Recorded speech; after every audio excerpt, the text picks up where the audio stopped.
Hello students, कैसे हैं आप सब। आई होप सब बढ़िया होगा, पढ़ाई एकदम बढ़िया चल रही है।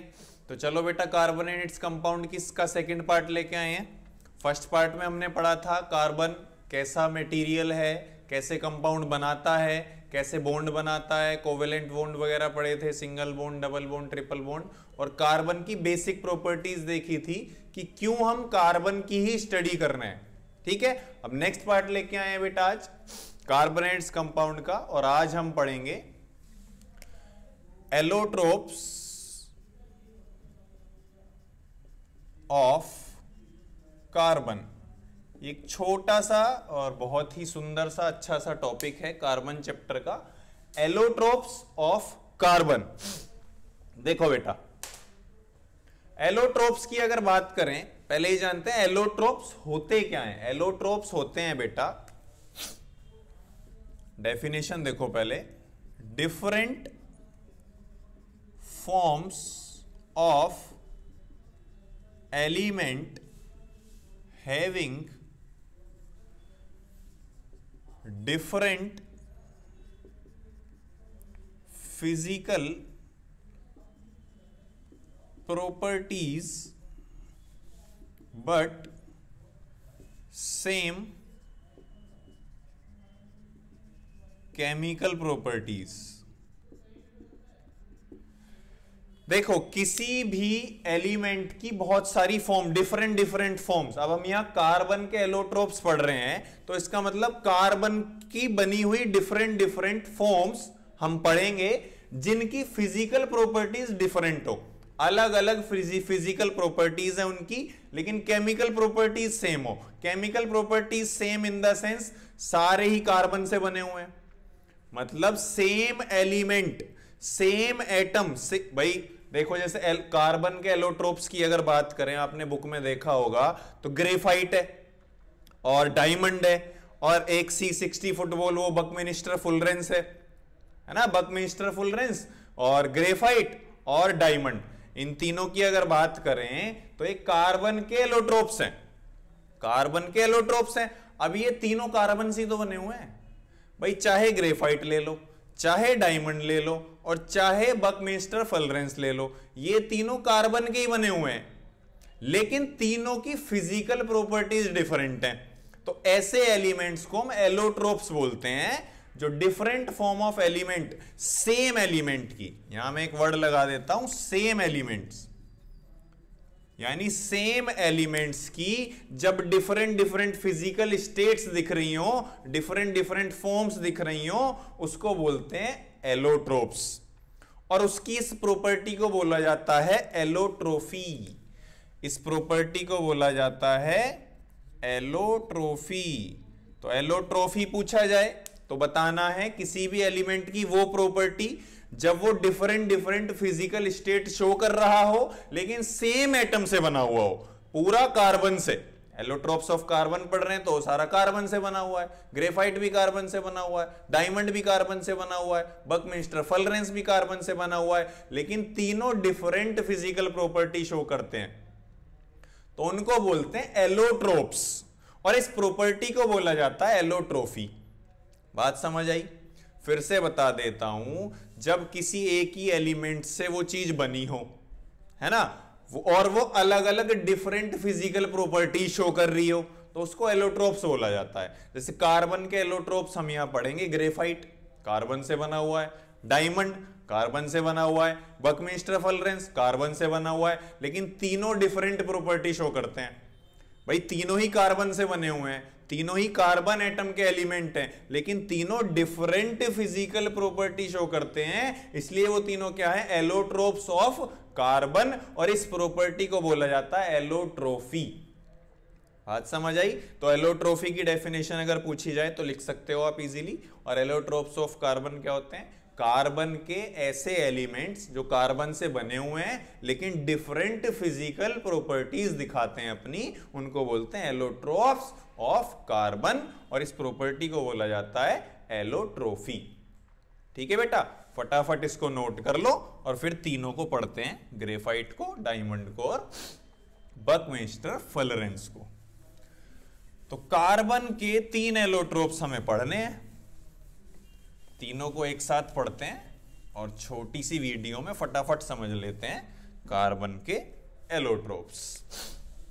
तो ये हैं हमारे एलोट्रोप्स ऑफ कार्बन। कार्बन के एलोट्रोप्स, बोर्ड को डिवाइड कर लेते हैं 3 पार्ट में, क्योंकि कार्बन के 3 एलोट्रोप्स हमें पढ़ने हैं। एक तो पढ़ना है ग्रेफाइट, दूसरा पढ़ना है डायमंड, और तीसरा पढ़ना है बकमिंस्टर फलरेंस। ठीक है बेटा, ये तीनों हमें पढ़ने हैं। ये 3 होते हैं एलोट्रोप्स ऑफ कार्बन। अब पहला पॉइंट तो ये कार्बन के एलोट्रोप्स हैं, तो ये भी कार्बन से बना हुआ है, ये भी कार्बन से बना हुआ है, और ये भी कार्बन से बना हुआ है। पहली शंका तो ये दूर कर लेना भाई, जब ये कार्बन के एलोट्रोप्स हैं तो ये तीनों कार्बन से ही बने हुए हैं। पहली चीज तो ये। ठीक है, अब पढ़ते हैं। चलो देखो, जब हमारा एक कार्बन और 3 कार्बन से जुड़ा हुआ हो, जब हमारा कोई भी एक कार्बन 3 कार्बन से जुड़ा हुआ हो और एक इलेक्ट्रॉन उसका फ्री रह जाए, ये ग्रेफाइट का स्ट्रक्चर होता है। ये जो स्ट्रक्चर है ये ग्रेफाइट का स्ट्रक्चर है। फिर से बताता हूं, when 1 carbon attach with 3 carbons, जब एक कार्बन 3 कार्बन से अटैच हो और एक इलेक्ट्रॉन उसका फ्री रह जाए। भाई कार्बन क्या था, हमने पहली वीडियो में पढ़ा था, कार्बन टेट्रावेलेंट एटम है। इसके आउटर मोस्ट शेल में 4 इलेक्ट्रॉन होते हैं, 4 बॉन्ड इसे बनाने होते हैं, कोवेलेंट बॉन्ड। अब अगर एक कार्बन 3 कार्बन से अटैच है और एक इलेक्ट्रॉन उसका फ्री रह जाता है, ऐसा स्ट्रक्चर जब बन के आता है, ये ग्रेफाइट होता है। यानी ग्रेफाइट में एक कार्बन 3 कार्बन एटम से जुड़ा होता है और एक इलेक्ट्रॉन उसका फ्री रह जाता है। ये ग्रेफाइट का एटम है। मैंने यहां लिख भी दिया है 1 कार्बन अटैच विद 3 कार्बन। ये स्ट्रक्चर याद रखना ग्रेफाइट का। ठीक है बेटा, दूसरी चीज देखो, एक पॉइंट तो ये हो गया। दूसरी चीज ये है कि ग्रेफाइट जो है, ग्रेफाइट लेयर्ड स्ट्रक्चर होता है। ग्रेफाइट लेयर्ड स्ट्रक्चर होता है, यानी एक लेयर होती है, उसके ऊपर दूसरी लेयर, उसके ऊपर तीसरी लेयर, लेयर्स की फॉर्म में होता है ग्रेफाइट। ये लेयर एक, ये कार्बन 3 कार्बन से जुड़ा एक लेयर, इसके ऊपर ऐसे ही दूसरी लेयर आएगी, उसके ऊपर तीसरी लेयर, उसके ऊपर चौथी लेयर। ग्रेफाइट आपने पेंसिल में देखा होगा। भाई पेंसिल की जो लीड है वो किसकी होती है, ग्रेफाइट की होती है, जिससे हम लिखते हैं। तो देखो एक लेयर्ड स्ट्रक्चर है, जब हम लिख रहे हैं तो उसकी पूरी एक लेयर उतर के कॉपी पे छप जा रही है, फिर लिखा दूसरी लेयर आके कॉपी पे छप गई, फिर लिखा तीसरी लेयर आके छप गई, क्योंकि ग्रेफाइट एक लेयर्ड स्ट्रक्चर है, लेयर की फॉर्म में होता है। एक लेयर यानी चादर समझो, एक चादर, उसके ऊपर दूसरी चादर, उसके ऊपर तीसरी चादर, यानी लेयर के ऊपर लेयर बनती जा रही है, ऐसा कुछ स्ट्रक्चर होता है ग्रेफाइट का। ठीक है, तो इसको लेयर्ड स्ट्रक्चर बोलते हैं। तीसरी चीज 2D स्ट्रक्चर होता है। भाई लेयर्ड स्ट्रक्चर है तो 2D स्ट्रक्चर होगा ना, 2 डायमेंशनल, एक लेयर दूसरी लेयर तीसरी लेयर, एक लेयर 2 डायमेंशनली तो होती है, रेक्टेंगुलर कह लो, समझ जाओ, चादर है ना। तो लेयर के ऊपर लेयर है, 2D स्ट्रक्चर है, लेयर्ड स्ट्रक्चर है। चौथी चीज, ये बहुत ही सॉफ्ट होता है। ये बहुत ही सॉफ्ट होता है, तभी तो आप लिख पा रहे हो बेटा।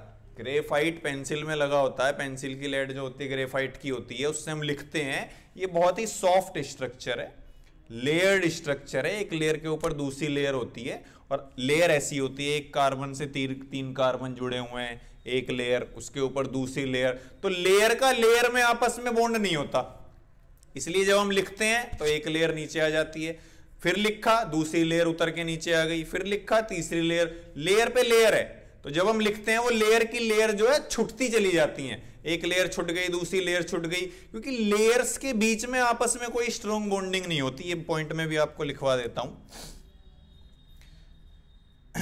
No strong bonding between layers. Layers के बीच में कोई भी स्ट्रॉन्ग बॉन्डिंग नहीं होती, इसलिए वो लेयर छुटती चली जाती है और इससे हम इजीली लिख पाते हैं ग्रेफाइट से।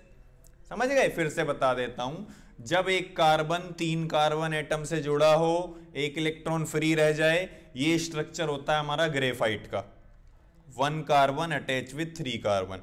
लेयर्ड स्ट्रक्चर होता है, लेयर्स की फॉर्म में, लेयर के ऊपर लेयर, लेयर के ऊपर लेयर। ये एक लेयर है, इसके ऊपर दूसरी लेयर आएगी, उसके ऊपर तीसरी लेयर, लेयर की फॉर्म में होता है। तीसरा 2D स्ट्रक्चर है, लेयर की फॉर्म में, तो आप समझ ही गए हो 2D स्ट्रक्चर है।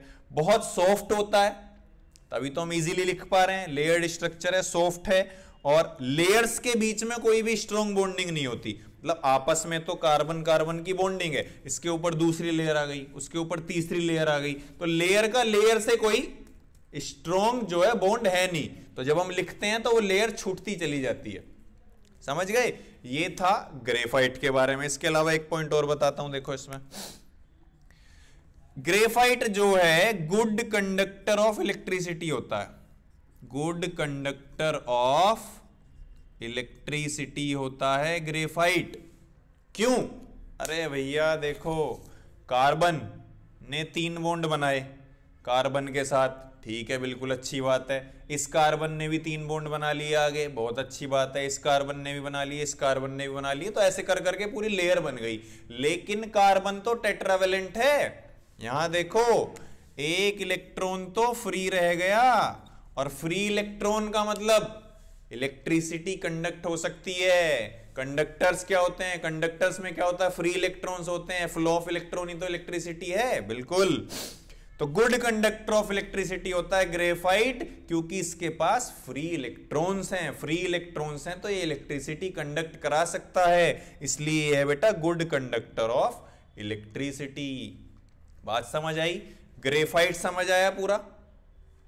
फिर से बताता हूं, जब एक कार्बन 3 कार्बन से जुड़ा हो, ये इसका स्ट्रक्चर होता है। एक फ्री इलेक्ट्रॉन होता है, जिसकी वजह से गुड कंडक्टर भी है। लेयर्ड स्ट्रक्चर होता है, 2D स्ट्रक्चर होता है, बहुत सॉफ्ट होता है, लेयर के ऊपर लेयर्स होती हैं, और लेयर्स का आपस में स्ट्रॉन्ग बॉन्ड नहीं होता, जिससे वो इजीली छूट जाते हैं। इसका एग्जाम्पल है पेंसिल की लीड। पेंसिल की जो लीड है हमारी, वो ग्रेफाइट की होती है, जिससे हम लिखते हैं।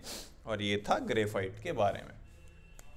अब पढ़ते हैं बेटा डायमंड के बारे में। देखो, जब कोई एक कार्बन 1 2 3 4 कार्बन से जुड़ जाए, ऐसी ये कार्बन 1 2 3 4 से जुड़ जाएगा, ये भी 1 2 3 4 से जुड़ जाएगा, यहां का कार्बन भी 4 से जुड़ जाएगा, यहां का कार्बन भी। When 1 carbon attach with 4 carbon atom, जब एक कार्बन एटम 4 कार्बन एटम से जुड़ा हुआ हो, यानी कार्बन तो टेट्रावेलेंट है, 4 बॉन्ड बनाने हैं, चारों बॉन्ड बना लिए उसने कार्बन के साथ। हर एक कार्बन का एटम 4 कार्बन के एटम से जुड़ा हुआ हो, ऐसा कुछ स्ट्रक्चर होता है डायमंड का। देखो ग्रेफाइट और डायमंड में क्या डिफरेंस है। ग्रेफाइट में एक कार्बन 3 कार्बन से जुड़ा होता है, एक इलेक्ट्रॉन फ्री रह जाता है। डायमंड का हर एक कार्बन एटम 4 कार्बन एटम से जुड़ा हुआ होता है। डायमंड का हर एक कार्बन एटम 4 कार्बन एटम से जुड़ा होता है। 1 carbon atom attach with 4 carbon atom, ऐसा स्ट्रक्चर होता है डायमंड का। दूसरी बात, ये लेयर्ड स्ट्रक्चर था, ये लेयर्ड स्ट्रक्चर नहीं, ये होता है 3D network structure. 3D network structure. Screen पे मैं इसका एक स्ट्रक्चर लगा दूंगा, चिंता मत करो, स्क्रीन पर आपका स्ट्रक्चर दिखेगा ये वाला। बात समझो, ये 2D था, लेयर बना रहा था, ये 3D है, 4 कार्बन, हर एक कार्बन से 4 कार्बन जुड़े हुए हैं, नेटवर्क स्ट्रक्चर है। एक कार्बन 4 कार्बन, हर एक कार्बन 4 कार्बन, नीचे वाला कार्बन वो भी 4 कार्बन से जुड़ा हुआ है। हर एक कार्बन अपने पूरे 4 बॉन्ड बना रहा है कार्बन एटम के साथ, तो ये एक नेटवर्क स्ट्रक्चर है। 3D form, 3D structure form होता है, तो उसको बोलते हैं 3D नेटवर्क स्ट्रक्चर। यानी ये 2D बना रहा था, ये 3D स्ट्रक्चर बनाता है। ये लेयर्ड स्ट्रक्चर बना रहा था, ये नेटवर्क स्ट्रक्चर बनाता है। बात समझ आई? तीसरी चीज, ये बहुत सॉफ्ट था, ये बहुत हार्ड होता है, हार्ड। ये फिजिकल प्रॉपर्टी में बहुत हार्ड होता है, ये फिजिकल प्रॉपर्टीज की बात करें तो ये बहुत सॉफ्ट था, हम इससे लिख पा रहे थे। लेयर्ड स्ट्रक्चर था, लेयर का आपस में बॉन्डिंग नहीं थी। यहां हर एक कार्बन की 4 कार्बन के साथ बॉन्डिंग है, और बॉन्डिंग भी कैसी है, बहुत ही स्ट्रॉन्ग बॉन्डिंग है। और स्ट्रॉन्ग बॉन्डिंग के कारण ये क्या है, ये बहुत ही हार्ड एलिमेंट है। डायमंड बहुत हार्ड एलिमेंट होता है, आप बहुत अच्छे से जानते हैं। रीजन आज पता लग गया होगा क्यों, क्योंकि हर एक कार्बन एटम 4 कार्बन एटम के साथ बॉन्ड बनाता है। कोई भी फ्री इलेक्ट्रॉन नहीं बचता, कोई भी बॉन्ड खाली नहीं बचता, सारे जो है एटम बॉन्डेड होते हैं और बहुत स्ट्रॉन्ग बॉन्डिंग के साथ होते हैं, इसलिए डायमंड बहुत हार्ड एलिमेंट है। आगे चलते हैं, आगे देखो। अब यहां हमारे पास ग्रेफाइट में बात करें, ग्रेफाइट में 3 कार्बन थे, एक फ्री इलेक्ट्रॉन जा रहा था जिसकी वजह से गुड कंडक्टर ऑफ इलेक्ट्रिसिटी था। लेकिन डायमंड का हर एक कार्बन 4 कार्बन एटम से जुड़ा होता है, कोई भी फ्री इलेक्ट्रॉन नहीं होता, तो इलेक्ट्रिसिटी कहां से कंडक्ट कराएगा। ये तो बेचारा बैड कंडक्टर ऑफ इलेक्ट्रिसिटी होता है, बैड कंडक्टर ऑफ इलेक्ट्रिसिटी। समझ गए बात। फिर से बताता हूं, ग्रेफाइट में एक कार्बन 3 कार्बन से जुड़ा होगा, डायमंड में एक कार्बन 4 कार्बन से जुड़ा होगा। चारों से जुड़ा होगा तो कोई फ्री इलेक्ट्रॉन नहीं, कोई फ्री इलेक्ट्रॉन नहीं तो बहुत ही स्ट्रॉन्ग बॉन्डिंग है, हार्ड मटेरियल है, बैड कंडक्टर है, फ्री इलेक्ट्रॉन नहीं है। नेटवर्क स्ट्रक्चर है, 4-4 कार्बन से जुड़ा हुआ है। ग्रेफाइट बेचारा लेयर्ड स्ट्रक्चर था, 2D स्ट्रक्चर था, सॉफ्ट मटेरियल था। दोनों में बहुत फिजिकल प्रॉपर्टीज देखो दोनों की बिल्कुल अलग हैं, इसीलिए क्या है, एलोट्रोप्स ऑफ कार्बन। कार्बन के एलोट्रोप्स हैं ये, different physical properties but made up of same atoms. ये भी कार्बन का बना हुआ है, ये भी कार्बन का बना हुआ है, इसलिए क्या है, एलोट्रोप्स। इस प्रॉपर्टी को क्या कहते हैं, एलोट्रोफी। अब बात एकदम क्लियर हो गई होगी। चलो तीसरा भी देख लेते हैं। तीसरे का नाम है बकमिंस्टर फलरेंस। ये बहुत आसान सा है, इसके बारे में हमें ज्यादा पढ़ना भी नहीं है। सबसे ज्यादा मेन जो है वो ये दोनों है, ग्रेफाइट और डायमंड, ये मेन है, एग्जाम के लिए भी बहुत इंपॉर्टेंट है। इससे छोटा मोटा क्वेश्चन पूछा जा सकता है, बताता हूं। देखो बकमिंस्टर फलरेंस क्या होता है, ये कार्बन 60 कार्बन की बनी हुई, ये 60 कार्बन की बनी हुई एक फुटबॉल टाइप स्ट्रक्चर होता है। इसका स्ट्रक्चर भी मैं स्क्रीन पे लगा दूंगा, आराम से देखना। ऐसा कुछ होता है, carbon carbon carbon carbon carbon carbon, मतलब एक बॉल टाइप, फुटबॉल टाइप बना होता है, और इसके अंदर 60 कार्बन के एटम होते हैं। 60 कार्बन एटम से मिलके बना होता है ये बकमिंस्टर फलरेंस। एक फुटबॉल टाइप सा होता है, फुटबॉल आपने देखी है, फुटबॉल बॉल की तरह होता है पूरा, और फिक्स है 60 कार्बन एटम्स होते हैं इसमें। 60 कार्बन एटम आपस में बॉन्ड बना के एक बॉल जैसी शेप ले लेते हैं, इसको बोलते हैं बकमिंस्टर फलरेंस। ठीक है, स्ट्रक्चर याद रखना इसका, फुटबॉल जैसा स्ट्रक्चर होता है ना। 60 कार्बन एटम, इसको C60 भी बोलते हैं, C60 के नाम से भी आ सकता है, या बकमिंस्टर फलरेंस के नाम से आ सकता है, या C60 पूछ लें, इसका स्ट्रक्चर पूछ लेंगे। फुटबॉल जैसा होता है ना। क्या होता है, 60 कार्बन के एटम मिलके आपस में बॉन्ड बना के एक स्ट्रक्चर बनाते हैं बॉल जैसा, फुटबॉल जैसा, दैट इज बकमिंस्टर फलरेंस। बात समझ आई। बाकी मेनली आपके ये दो हैं, ग्रेफाइट और डायमंड, और ये तीनों थे हमारे एलोट्रोप्स ऑफ कार्बन, और इस प्रॉपर्टी को बोलते हैं एलोट्रोफी। आई होप आपको एलोट्रोफी बहुत अच्छे से समझ आ गया होगा। एलोट्रोप्स आपको कार्बन के तीनों समझ आ गए होंगे। तीनों के पॉइंट्स मैंने अच्छे से यहां लिख दिए हैं, अच्छे से पढ़ना इसको। छोटी सी वीडियो में हम एलोट्रोफी पढ़नी थी, एलोट्रोप्स देखने थे, छोटी सी वीडियो में मैंने एलोट्रोप्स पूरे कवर कर दिए हैं। अच्छे से पढ़ना, अच्छे अच्छे notes banana. All the best, thank you. आगे का पार्ट नेक्स्ट वीडियो में लेके आएंगे।